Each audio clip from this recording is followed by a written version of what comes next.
Boxing Ego here. If you like this video, make sure you hit the like button and also subscribe to the channel and hit the bell icon on the top of your screen to get notified when the latest new content drops. 1.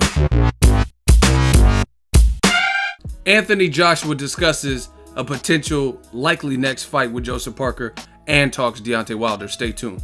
What up, fight world? It's your boy Ego and I'm back with some more boxing. Make sure you smash the like button. Also subscribe to the channel for the latest and greatest in boxing. If you want to become part of the gang, notification gang, please hit the bell icon. Shout out to the super chat, channel donations, the Venmo donations, and the Patreon family. We are working. Now, shout out to the stuff or stuff.co.nz. So it's a New Zealand based website, link in the description. They conducted an interview with Anthony Joshua. It looks like he will be facing New Zealander Joseph Parker next. They're coming together on the money and whatever, and he talks about that particular fight, also the other unification in the division at the time, which is against Deontay Wilder. In this, he says, Joseph Parker, I don't know. It's unpredictable because from a fighting perspective, I know I can beat him. But now Parker is trying to challenge me mentally. The things he's saying, the way he's acting, this is out of character. So I have to reassess Parker. I don't get where he's got this lease of confidence. I just don't get it, but I'm going to have to assess Parker because he's not going to trouble me physically. He's trying to get to me mentally. I have to keep my cool and not get involved in the trash talking.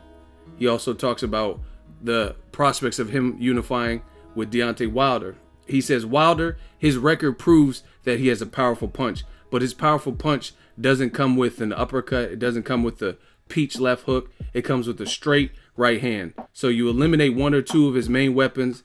You kind of chip the tree down with Wilder, and I think he starts to lose confidence. He also talks about Tyson Fury. It remains to be seen if Tyson Fury gets serious in his comeback attempt. If he can get back in shape, then he says Tyson Fury fight would be a handful. I just think he's awkward in the mind and he's awkward in his style, unpredictable. You just don't know. He doesn't have one significant style. He may move around the ring and try to steal the win. He may jab the whole night, the whole fight. I've seen guys like him years ago. So again, for the full, that's basically what I want to cover. So you guys, for the full article, check the link in the description. And to a point, I agree. Tyson Fury, definitely awkward. I see where he's getting that from. Tyson Fury, if he comes back in true form, loses weight, mentally is the same Fury that gave Klitschko the loss for the first time in a decade, then he's definitely a handful because his frame alone, plus being able to box, that's his own challenge. Parker, I kind of agree with what he's saying. We don't really see Joseph Parker going out of his way to make videos and montages of Joshua's chin and stuff, so he is out of character a little bit. But I mean, all's fair in war. Sometimes I've seen this time and time again where a guy will all of a sudden play the bad guy or the villain, and that's not something they're known for. You know what I mean? You know what I mean? Even like if you look at Amir Khan versus Danny Garcia, he doesn't really go out of his way to trash talk at the press conference and stuff. But the way Angel Garcia, I speak the truth, the way he got under his skin, and you know what I mean, and the racial remarks that Angel Garcia made about Aladdin and flying carpets and stuff with Amir Khan, it had him pissed, and he's like, after I knock out your son, like, and he was trash talking more. So you know what I mean, it's the fight game, so we see that. I don't know if I agree with him when he's talking about Wilder. He says his record proves he has a powerful punch, but his powerful punch doesn't come with an uppercut. It doesn't come with the peach left hook. Basically eliminate one or two of his main weapons and you'll chop down the tree. So to me, the reason I don't agree with that is because to me, in 38 fights, more fights than Joshua, more fights than Joseph Parker, easier said than done. This is a man who's an inch taller than Anthony Joshua, 6'7". He's athletic, and if he fights like he fought BREAKSDOWN in the rematch and other fights where he has that crispy jab, then I really don't see it being that easy. That jab is destructive, and that sets up the straight right. That sets up the 1-2, which is exactly why BREAKSDOWN got blasted in the rematch, because he was getting jabbed, and that set everything up. And Deontay Wilder, I've met the guy, I've stood next to the guy. I'm a big guy myself. The dude is big, and he's athletic. He has a wingspan. So to me, it sounds, just my opinion, sounds like Joshua's a bit minimalizing Deontay Wilder. And he's giving credit to Tyson Fury for all this awkwardness. But to me, Wilder's just as awkward and unorthodox and unpredictable. Words that he's giving Joseph Parker credit for being unpredictable. Words that he's giving Tyson Fury credit for being awkward. To me, Wilder's just as awkward because he's in shape, he's lean, he's going to be lighter than a lot of his opponents. I mean, he showed that. Bermane-Stiverne weight, I was at his fight, the Wilder-Stiverne 2. Wilder came in like 220 something, and Stiverne was like 254 plus whatever they rehydrated to. You know what I mean? So to me, Wilder's just as awkward, but he has that dynamite in that right. Plus he has a lot. People sleep on his power. He's not a one-handed fighter. He has power in his left, and we're seeing it more and more.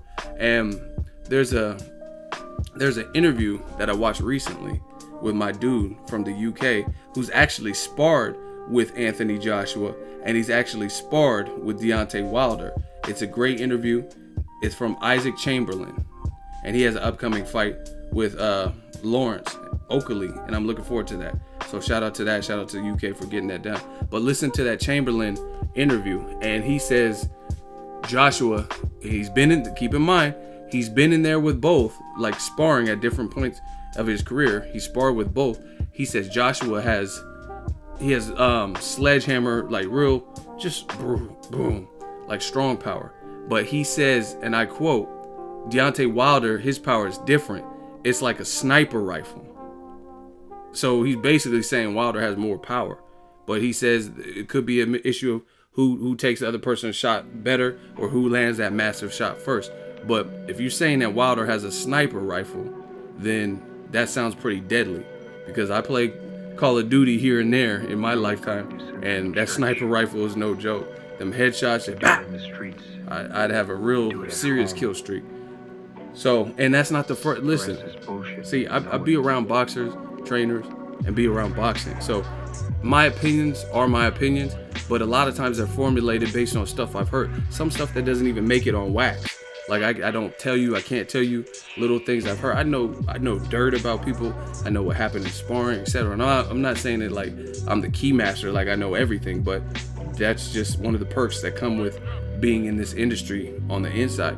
But my dude Leroy Thomas, shout out to Leroy Thomas, he sparred Joshua and he sparred Wilder. He didn't badmouth either guy, but he says Wilder's power is just like, oh my God. He said it's just different. He said Joshua has power for sure, but Wilder's power. The interview's on my channel. You guys can listen to it from his, just type in Boxing Ego Leroy Thomas, right? So to me, it sounds a bit like Joshua is minimalizing Wilder's awkwardness and making it sound a bit easier, because again, 38 fights or so, if you just have to take away 1 or 2 punches or sequences, then why is everyone getting knocked the fuck out when they fight Wilder?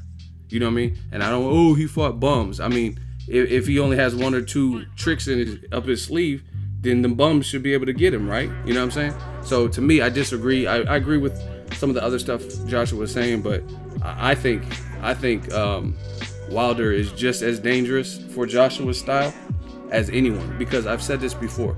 If Klitschko can hit you with the right at 41, coming off a loss and a year-plus layoff, and he can sit you down, then you can't tell me that if Wilder doesn't connect with that right, he can't sit down not only Joshua, but anybody. What did Missy Elliott say? Anybody, how. Anybody in the division can get sat down with that right, if not knocked out brutally. And like I said, part of the Wilder process or his puzzle is that he is awkward and he has that wingspan, so he can get, and he's athletic. And watch that Isaac Chamberlain interview. I'm telling you, another thing he says, a lot of people don't credit Wilder for his boxing ability. This is why I love talking to actual fighters, actual boxers, actual trainers, because they speak with a level of sense. A lot of times they have a thought process that they can describe. They have firsthand experience with the fighter in question. Like, oh, I sparred Canelo in Triple G. Canelo does this well. Golovkin does this well, like Hugo Centeno Jr., or in this case, Isaac Chamberlain or Leroy Thomas, right? That's why I love talking versus talking to some random knuckleheads on YouTube with no default picture, no uploads, and they just come to people's pages to talk shit. That's why, you know what I mean, I stay away from that, because it's just a waste of time. And, oh, bum squad and all this stuff. But you listen to people who have been in the ring with both, who professionally fight for a living, and just listen to what they're saying. And then you'll see it doesn't sound like the same things that all the people who hate Wilder are saying. Again, watch the Isaac Chamberlain interview. I'm giving you guys the plug. You guys could do the research from this. Isaac Chamberlain, type that in with Deontay Wilder, Anthony Joshua. I'm sure it'll come up. I forgot whose interview it was. And he said in this interview, again, a guy who has sparred AJ and Deontay Wilder, he says a lot of people don't credit Wilder for his boxing ability, but he actually can box. He said he doesn't do all that wild stuff until he has you in danger. That's what people don't understand. Me and Troy King have talked about this, and we said the same thing before this interview. Sometimes he's playing around, and when he knows he has you hurt, that's when you see all of that aggressive windmill Wilder and swinging so hard he knocks himself down and all that extra stuff. And most of the time it works. When he did it to Audley Harrison, it worked. When he did it against Chris Arreola, it worked. When he did it versus Johan Duhaupas, it worked. When he did it versus Gerald Washington, it worked. When he did it versus Bermane Stiverne in the rematch, it worked.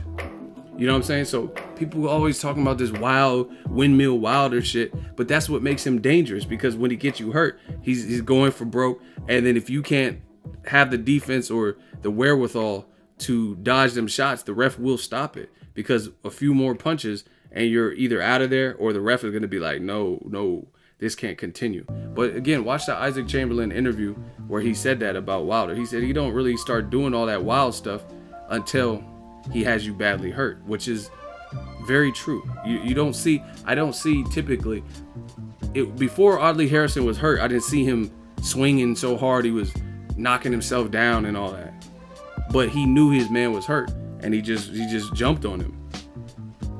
And again, there's a chance he can get countered in between all that, but at the same time, you're badly hurt, and he's going for the kill, going for the jugular. So good luck, like Martin said in Bad Boys.